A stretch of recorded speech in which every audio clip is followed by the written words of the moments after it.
Recently, Jim Jordan released the Facebook files. I talked about it on the podcast.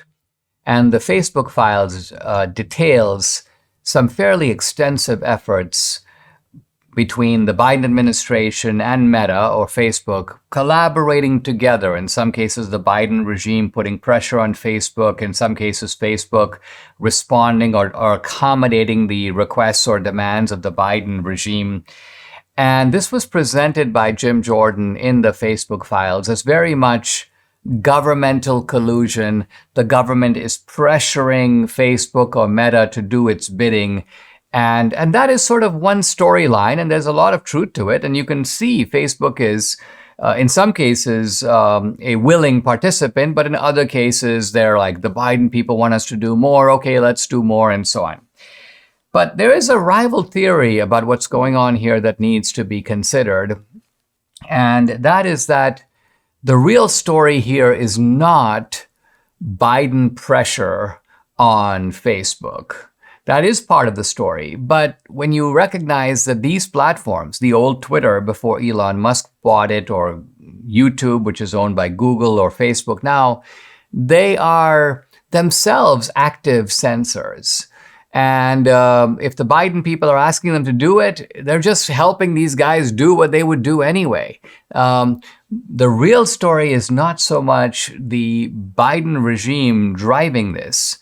It is that you've got a sort of, the police agencies of government have largely taken over these digital platforms. That's a different claim and a bit of a startling claim.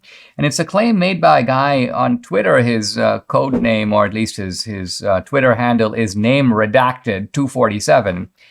And he says that what's going on is you've got operatives of the police agencies of government, the CIA, the DOJ, DHS, the FBI, and these guys have infiltrated Twitter, now called X, Meta, now Facebook, Meta, YouTube, and Google, and they are densely populating the oversight or the censorship apparatus at these platforms.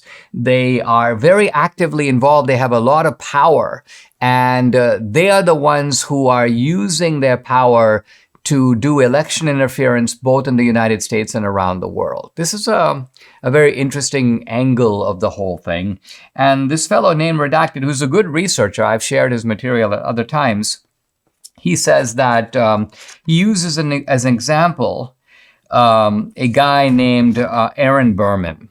So he has given multiple names of people who have come from the police agencies to these digital platforms. But Aaron Berman spent 17 years with the CIA before joining Facebook in 2019. He built their misinformation policy department. He wrote most of the misinformation policy. He's the liaison between Meta and the sort of, quote, external stakeholders. But who are those? The White House, U.S. intelligence agencies, the FBI, the CIA, DHS, foreign governments and intelligence, the mainstream media.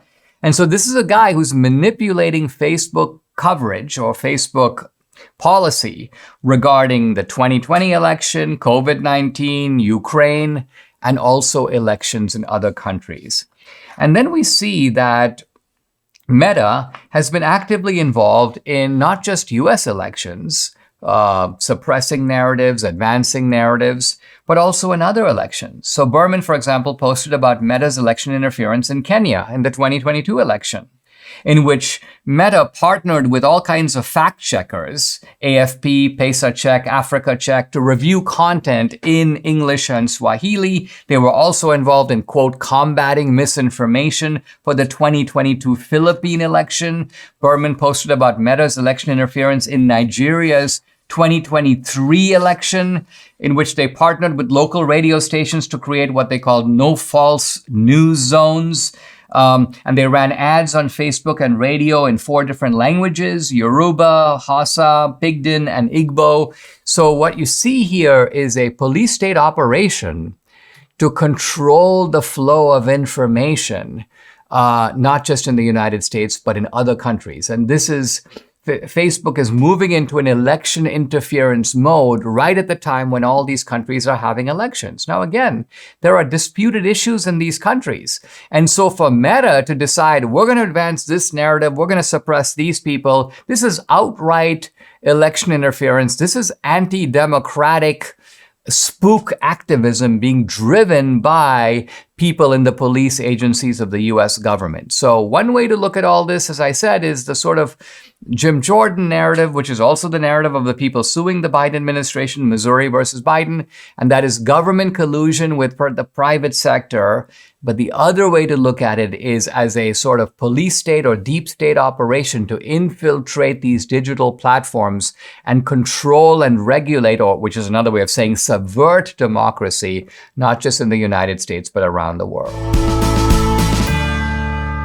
Debbie and I are on a great health journey, but we still struggle to eat enough fruits, veggies, and fiber. Now, lucky for us, we discovered Balance of Nature, and what better way to get all your fruits and veggies plus fiber than with Balance of Nature? This is a Balance of Nature's fruits and veggies, their star product, made from fresh, whole produce. The produce is powdered after an advanced vacuum cold process, which stabilizes the maximum nutrient content. And here's Balance of Nature Fiber and Spice, a proprietary blend of fiber and 12 spices for overall and digestive health. Great stuff.